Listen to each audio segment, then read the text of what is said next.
Hello বন্ধুরা, আমি তুতুন। এ সপ্তাহে আবার আমি এসেছি তোমাদের সাথে একটা নতুন গল্প নিয়ে। এ সপ্তাহের গল্প ভূতের গ্রামে এক রাত্রির। এই এত রাতে একটা আশ্রয় কোথায় পাই? রাস্তা পুরো শুনশান। একটা লোকও নেই যে তাকে জিজ্ঞাসা করব আজকের রাতটুকু কোথায় আশ্রয় পাওয়া যায়। যাই, আর একটু এগিয়ে দেখি কোথাও কাউকে পাওয়া যায় কিনা।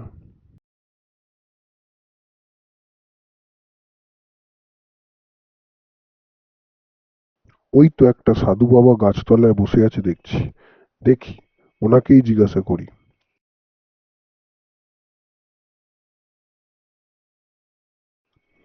সাধু বাবা, ও সাধু বাবা, বলি এখানে কোনো থাকার জায়গা আছে? আজ রাতটুকু যদি একটু কোথাও থাকা যায়। বোম শঙ্কর, তুই কে বেটা?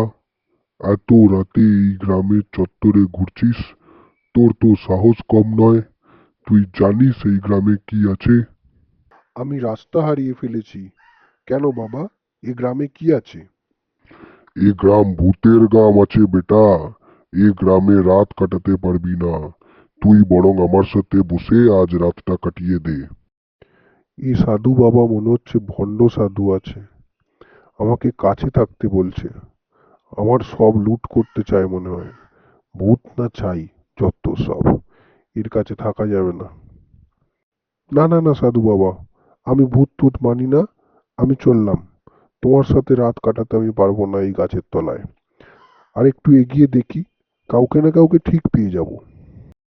শোন বেটা শোন, বিপদে পড়ে যাবি, এ গ্রামে ঢুকিস না। শোন আমার কথা, শোন একটু। এ বেটা নির্ঘাত ভণ্ড সাধু। এ কালী পিছু ডাকছে। ভয় তোমার কাছে থাকলে, গ্রামে গেলে নয়। যাই এগিয়ে দেখি, ঠিক কাউকে না কাউকে পাবো। ওই তো একটা লোক কুয়োর সামনে দাঁড়িয়ে আছে। যাই, ওই লোকটাকে জিজ্ঞাসা করি। ও নির্ঘাত কিছু না কিছু একটা ব্যবস্থা আমায় বলে দেবে।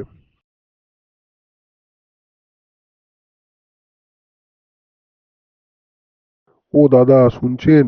একটু শুনুন না দাদা। বড্ড বিপদে পড়েছি। খুব দরকার, একটু শুনুন না দাদা। আমায় বলছেন? কে আপনি? আগে আমি আসলে যাব বিনপুর, কিন্তু মনে হচ্ছে পথ হারিয়ে ফেলেছি।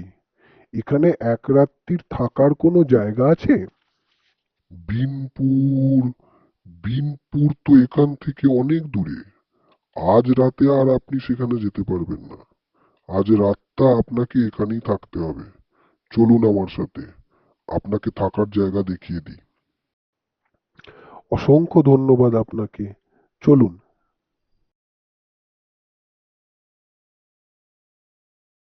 এই দেখুন, এই ঘরে আজ রাতটা কাটিয়ে দিন। এটা আমারই এক আত্মীয়ের বাড়ি। ওরা এখন এখানে নেই। আপনি এখানে আজ রাতটা কাটাতে পারেন। কি বলে যে আপনাকে ধন্যবাদ দেব! আপনি না থাকলে যে রাতটা আমি কিভাবে কাটাতাম কে জানে। বন্ধুরা, এখন এই পর্যন্তই। রাতে পথিকের সাথে কি হলো তা জানতে অবশ্যই পরের ভিডিওটা দেখো। আর চ্যানেলটা সাবস্ক্রাইব করতে ভুলো না কিন্তু।